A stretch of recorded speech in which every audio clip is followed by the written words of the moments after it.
Number 15. The Skydiving Granny. Laverne Everett was turning 80 years old and felt like doing something really crazy for her birthday. While most women around her age might celebrate by knitting their grandchildren some socks or by sucking down an extra piece of Werther's butterscotch candy, Laverne thought this to be the perfect excuse to go skydiving instead. After all, this was something she had been meaning to kick off her bucket list for some time now. When she actually tries to skydive, however, she almost ends up kicking over the entire bucket instead. The senior dives out of the plane with her instructor close behind, and everything seems to be going smoothly. That is, until they suddenly lock into a heavy spiral. Poor Lavern's bottom half has fallen out of her harness, and she is now holding on to her instructor for dear life. If he dares let her go, well, let's just say that her tombstone will have matching dates. Her shirt flies over her head, but not being able to see is probably more of a blessing than not in this instance. Meanwhile, everyone else gets a full view. If you're wondering what an 80-year-old looks like skydiving without his shirt on, it's not pretty. Anyway, after a long and terrifying freefall, Laverne and the instructor hit the ground hard, but both are okay. As it turns out, Laverne almost fell out of her harness because her instructor had loosened it up for her so that it wouldn't feel too tight. If you look closely, you can even see how the harness strap loosely hangs over her shoulder just minutes before the jump. Still, this near-death experience wasn't enough to stop the thrill-seeking granny for long. She said later in an interview with ABC News that she is going to drive a race car at top speeds for her next birthday. Of course, all of us at Top 15s hope that she brings a camera with her. If you've been enjoying this countdown so far, I would really appreciate it if you were to leave us a like. It really helps us out. Number 14. Death and Orange Shorts. Two friends are standing on top of two buildings, and one is trying to convince the other to jump across a 5-foot gap between them. His friend hesitates though, and with good reason.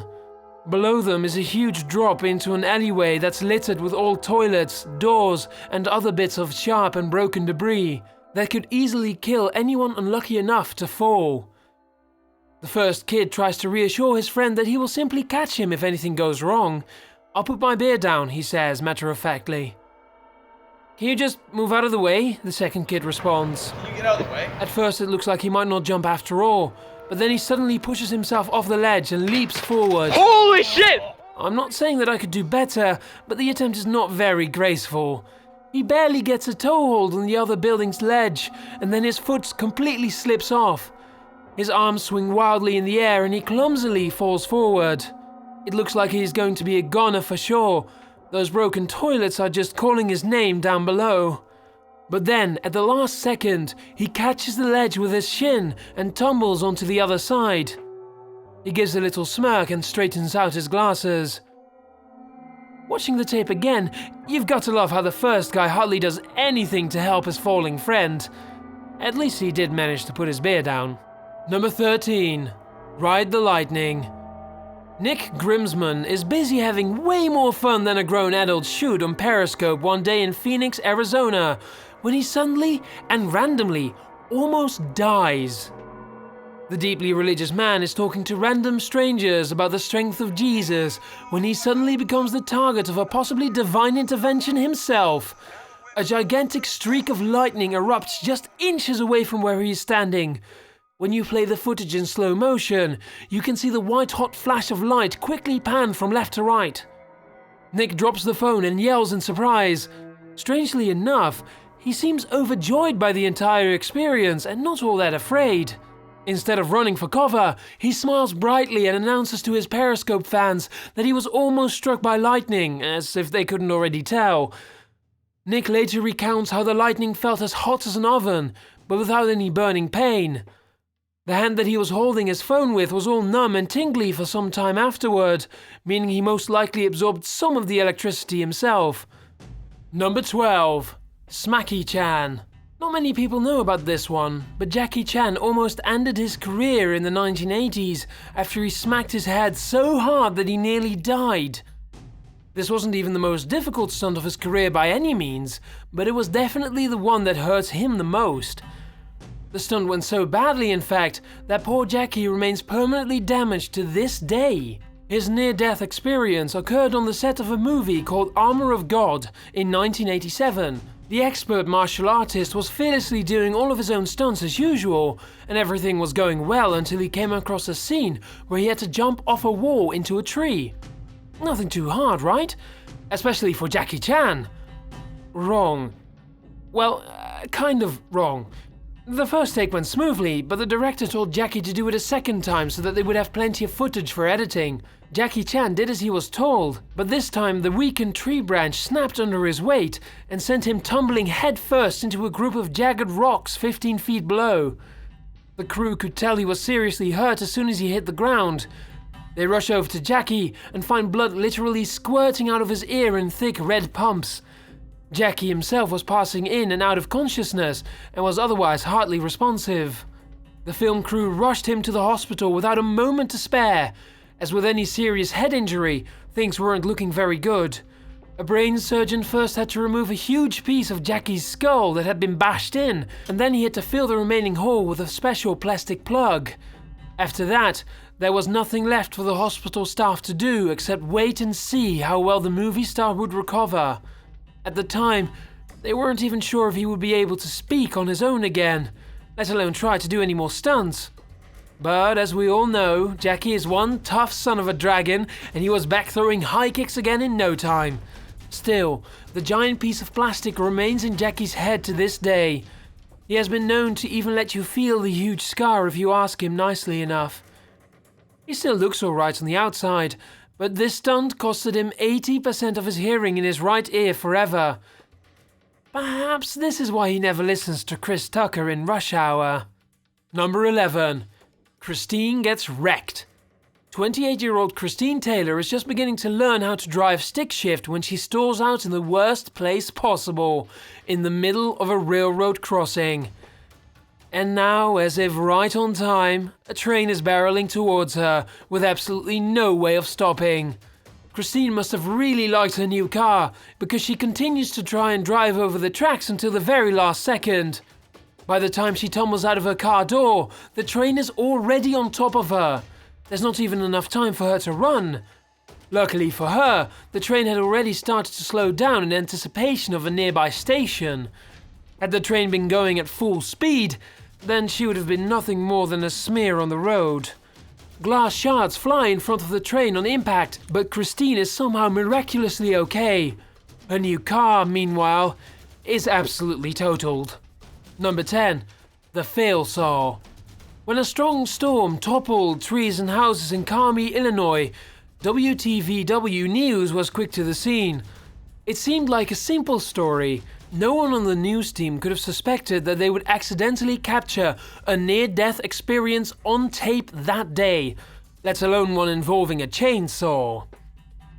As news reporter Drew Gardner is talking about the massive damage that the storm has caused, a team of landscapers are busily sawing through the remains of a tree behind him. Suddenly, the tree's roots drop back to the ground, along with one of the landscapers, who is still holding on tight to his buzzing chainsaw. The tree's sudden drop sends the landscaper flying forward. He barely manages to catch himself with his left hand, just in time to avoid falling face first onto the chainsaw's spinning blades. This chilling footage shows just how easily your next work shift can turn out to be your last. Number 9. Shirts versus skinned. It's just another day on the basketball court for a group of teenage boys. One of them feels like showing off their skills and goes in for a slam dunk. He makes the basket and is now quite popular with his friends, but only because he almost died while doing so. The dunk goes fine, but his decision to hang on to the rim is where everything falls apart. Literally. As he is hanging onto the net, the entire thing just falls over. Hoop, pole and all. He hits the ground face up just in time to see the backboard coming directly down towards him. The corner of the backboard almost chops his head clean off, or at least nearly smashes in his windpipe for sure. Fortunately for him, it just misses his head by an inch. I'm guessing that for now he'll probably just stick with simple layup. Number 8. All ducked up. Skylar Fish and his buddies were bored after school one day in January when they decided to play the duct tape challenge. For those who don't know, this is an internet challenge where your friends duct tape you until you can't move and then laugh as you struggle to break free. The challenge is going pretty much just like that at first. Skylar hops around helplessly while both of his friends joke and laugh. When he falls over though, the harmless horseplay suddenly turns into a full-blown disaster. That's because Skylar doesn't just fall straight to the ground. Instead, he bashes his eye against a window frame with such force that it crushes his face. You can see his friend's expression go from laughter and amusement to wide-eyed horror as soon as it happens. So much blood is pouring out of Skylar's eye that it sends him into a seizure and makes him choke. At the hospital, surgeons drain excess blood out of his brain and close his head injury with 48 staples. Nobody was sure if the 14-year-old boy was going to pull through or if the duct tape challenge had claimed its first victim instead. Although he did survive, he hit the windowsill at such an angle that it literally pinched shut all of the nerves in his left eye, and now he has absolutely no vision in that eye as a result. Worst of all, it could very well stay that way forever. His face is also somewhat disfigured. Now, Skylar and the rest of the Fish family want to speak out against the dangers of the duct tape challenge. His family has also started a GoFundMe page to cover his medical costs with a goal of $5,000. You can find the GoFundMe page in the description below if you'd like to help him in his recovery. Number 7. The Haunted Hunter. Jovan Walker was at a Shell gas station in Broward County, Florida, when the spirits in his head told him to kill. The 22-year-old psycho grabbed an elderly customer named Douglas Brochet, who was in his 80s, and started beating him over and over again with a piece of metal that he had broken off of a shelf. Douglas' wife tried to get in between the two, but Jovan continued to strike the old man as the voices in his head screamed louder and louder. He eventually left his victim stunned, scared, and bleeding. Next, Jovan hopped inside of a Ford Ranger that he had stolen earlier in the day and drove to a local pawn store. It was barely 10 in the morning and he had already almost killed one man on tape. When he gets inside of the pawn shop, he would do the same thing all over again to another person. This time, the voices in Jovan's head tell him to grab a nearby samurai sword and start swinging. His target is a 49-year-old cache named Pajit Singh. Jovan swings the sword over and over until Pajit runs into the cell phone store next door for cover, and that's when the attack is caught on tape. Jovan corners the poor victim and slashes him 3 times in the arms until he falls over, at which point the psycho delivers vicious overhead swings straight into the man's legs, arms and torso. The employee tries to defend himself from the blows as best as he can, but Jovan's psychotic rage is too much. 6 more strikes land before the store clerk gets a burst of adrenaline and jumps to his feet. He throws a large box of cell phone charges at Jovan and sends him fleeing. Then, he clutches his damaged hand in severe pain. A random customer chases Jovan down and tackles him before he can harm anyone else. It takes more than 3 shopkeepers to pin the madman down, and that's despite his light frame. When the police interview him, Jovan says that he had seen a poltergeist the day before, and that it was this spirit who gave him the special order to kill. His first victim, Douglas Brochet, needed 18 stitches to close multiple head wounds. Pajit Singh, meanwhile, required a 2-day stay in the hospital to repair nerves that had been severed in his finger. Jovan has since been charged with aggravated assault and attempted murder. He is currently awaiting trial. Number 6. Israel gets real. Shlomo Rollins is an Israeli news reporter who is upset because his neighborhood is constantly being bombed by handheld mortars from Palestine. He lives in the town of Sderot. It's one of the many territories surrounding the Gaza Strip. As such, there had already been thousands of mortar attacks all around him for years, but on this day, one of the shells struck way too close to home. Shlomo timidly walks into his backyard to talk about a recent mortar attack that had just blown up a nearby state road. He doesn't get out more than a couple of sentences before a mortar strikes his neighbor's roof right in front of him. Shlomo hits the ground as shrapnel flies all around. He's uninjured, but the strike seriously wounds his unlucky next-door neighbor, who was taking a shower upstairs. The mortar strike was only one house from his own. A sudden gust of wind could have easily sent it to his address instead. He is worried about surviving, but apparently near-death experiences are simply a way of life when you live along the Gaza Strip. Number 5. The Oakland Raiders. Two youth sprint across a BP gas station, dressed in dark clothes with black masks, obviously up to no good. One charges straight inside the Oakland Park convenience store, while the other one tentatively stays back. The first wastes no time shooting directly into the glass at point-blank range. The cashier ducks for his life as gunshots fill the air.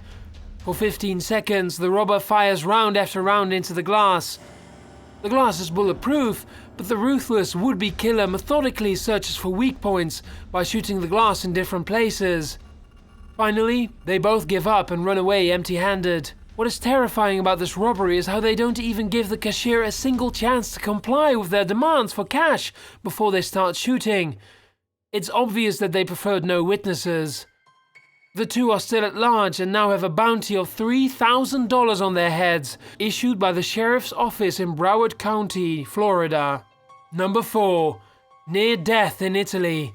How do you fall 1,000 feet and survive with only minor injuries? You'd have to ask Matthew Go, though chances are he couldn't exactly tell you either. The 25-year-old was traveling all around the world when he decided to try the extreme sport of base jumping in Lake Garda, Italy. It didn't turn out so well. Then again, it also didn't turn out so bad, depending on how you look at it. For those who don't know, base jumping is where you drop off a cliff with a parachute, helmet, and little else. Matthew checks his gear and launches off the side. He's going 40 miles per hour when his parachute fails to properly deploy. The chute gets so twisted that it ends up facing backwards, which sends him flying face first into a rocky cliff. His body hits the wall again and again all the way down. As the ground rushes up to meet him, all Matthew can do is pray not to land in a nearby lake. He was sure that his legs were broken and that he would have drowned. That's when he looked down to see the spikes. Yes, actual spikes. 10 metal poles used to hang up wetsuits, to be exact. Now, here's where things become even more unbelievable. Right before Matthew hits the ground, one of the spikes perfectly hooks his helmet and rips it clean off. This last second change is probably what slowed his speed down and softened the blow. When his friends find him, Matthew only had minor injuries to his knees, the heel of one foot, and his tailbone. Oh, and he had some pretty incredible footage of his near-death experience too. Number 3. Nice knowing you. Marcus Engberg and his close friend are having a great time in the snowbanks of North Sweden. The avid snowmobile riders are performing tricks on the mountaintop when something goes horribly wrong. Marcus is filming his friend during a big jump from a slope. His friend, who has decided to remain nameless, lands the jump and falls over, which would have been fine had the snowmobile not landed directly on top of him. Not only that, now it rips into his back at full speed. Marcus' friend is helplessly trapped face down under the snowmobile's thick treads, which are now grinding the skin of his back into red chunks. The high-speed noise sounds exactly like a chainsaw. Only when Marcus kills the engine can he finally hear his friend's agonizing screams. He bravely pulls his friend out from the wreckage. His friend has a broken forearm and the back of his shirt is completely ripped open. The flesh is stripped down to the muscle. It's a 3rd-degree burn. Thinking fast, Marcus wraps his scarf around his friend's heavily bleeding arm and drives him down the mountain to safety. He survives, and so does the harrowing tape. Number 2. Skydiving. This video comes from Christopher Jones, a typical 22-year-old thrill-seeker who is not afraid to risk his life to have a good time. Today he's going for a nice little 12,000-foot skydive to get a much-needed adrenaline fix. He only makes it a quarter of the way down before disaster strikes. The video is shot from the helmet cam of his instructor, Sheldon McFarlane, who looks over to see Chris completely blacked out and thrashing wildly. That's when the terrifying realization sets in. His student is having a seizure at 9,000 feet in the air, and he is the only person who can save him. It's a race against time as Sheldon reaches out to pull Chris's parachute cord, but the student is just shaking too hard to get a hold of. Sheldon just barely misses the cord, and then Chris suddenly plunges further down. He twists and turns over and over towards his doom. The instructor refuses to give up, however, and makes one last-ditch effort to save Chris's life. It feels like you're watching a Superman movie as he zooms towards the helpless skydiver in a straight line and grabs a hold of him with all his might. This time, Sheldon firmly holds the seizure victim in place and pulls his chute open, then deploys his own. By the time Chris regains consciousness, the ground is much too close for comfort. He is a mere 3,000 feet above ground. Fortunately, he has enough wits about him to guide his parachute and safely land. He basically spent half of the drop completely blacked out. Hello everyone, my name is Sir Aim and thank you so very much for watching. I do really appreciate it. I would also really appreciate it if you were to check the description to find both the link to my channel and if you were to leave this video a like. I'd really appreciate it, and I'll see you on the flip side. Cheers! So here's a little bonus video for you. While this particular near-death experience wasn't caught on tape, we just couldn't pass up the aftermath video, or the guy's insanely calm reaction to a massive, life-changing injury. Ammon McNeely films himself after suffering a base-jumping catastrophe. Much like Matthew Goh, his parachute did not fully deploy, but this time, the injuries are far more serious.